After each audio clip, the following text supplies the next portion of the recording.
అందరికీ నమస్కారం. Welcome back to our channel. జై శ్రీరామ్, జై హనుమాన్. ఆయన పేరు చెప్పగానే ఎక్కలేని బలం మనకొస్తుంది. 10 తలలు ఉన్న రావణుని కూడా తన పిడిగుద్దులతో చంపే అంత శక్తి ఉన్న దేవుడు హనుమాన్. మనము కష్టాల్లో ఉన్నా, భయపడే స్థితిలో ఉన్నా, మనతో ఎవ్వరూ లేరు అని బాధపడుతున్నా ఒక్కసారి ఈ హనుమాన్ని తలుచుకుంటే చాలు ఎక్కలేని ధైర్యం మనకొస్తుంది. అలాంటి ఆ మహాదేవుడికి ఎన్ని రూపాలున్నాయో ఇప్పుడు తెలుసుకుందాం. పంచముఖి ఆంజనేయ స్వామి అంటారు కదా. ఇప్పుడు దీని గురించి మనం పూర్తిగా తెలుసుకుందాం. రామాయణ యుద్ధంలో ఆహి రావణుడు రామలక్ష్మణులను పాతాళంలోకి అపహరించాడు. అప్పుడు ఆ రావణుడిని ఓడించాలంటే 5 దిశల్లో వెలిగే 5 రూపాలను ఒకేసారి ఆర్పేయాలి. అప్పుడు హనుమంతుడు పంచముఖి రూపాన్ని దాల్చి 5 దిశల్లో ఉన్న దీపాలను ఆర్పి ఆహి రావణుణ్ణి నాశనం చేసి రాముడు లక్ష్మణుడితో పాటు యుద్ధంలో పాల్గొన్నాడు. ఇప్పుడు ఆ స్వామికి ఉన్న 5 రూపాల గురించి తెలుసుకుందాం. మొదటిగా హనుమాన్. ఇది హనుమంతుని అసలు రూపం. ఈ రూపము మనకు ధైర్యాన్ని, శక్తిని, భక్తిని సూచిస్తుంది. మన మనసును పవిత్రం చేసే శక్తిని ప్రసాదిస్తుంది.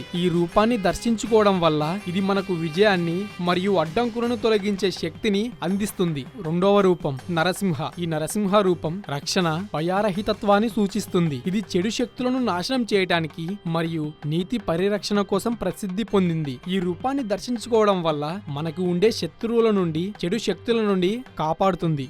మూడవ రూపం గరుడ.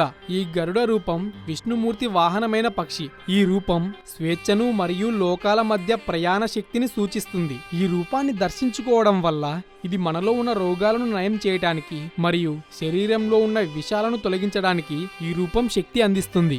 నాలుగవ రూపం వరాహ. వరాహ రూపంలో ఉన్న విష్ణుమూర్తి భూమిని కాపాడటానికి మరియు పెంపొందించడానికి శక్తిని సూచిస్తుంది. ఈ రూపాన్ని దర్శించుకోవడం వల్ల స్థిరత్వం, అభివృద్ధి మరియు సంక్షోభాల నుండి రక్షణను అందిస్తుంది. ఐదవ రూపం హయగ్రీవ. ఈ హయగ్రీవ ఇది గుర్రపు ముఖము కలిగిన విష్ణుమూర్తి రూపం. జ్ఞానము మరియు వివేకానికి ప్రతీక. ఈ రూపాన్ని దర్శించుకోవడం వల్ల భక్తులకు ఆధ్యాత్మిక జ్ఞానం, మేధస్సు మరియు విజయాన్ని ప్రసాదిస్తుంది. ఇదే ఫ్రెండ్స్ ఈ రోజుకి వీడియో. ఈ ఇన్ఫర్మేషన్ మీకు నచ్చితే ఒక లైక్ చేసి, షేర్ చేసి మన ఛానల్ని సబ్స్క్రైబ్ చేసుకోండి.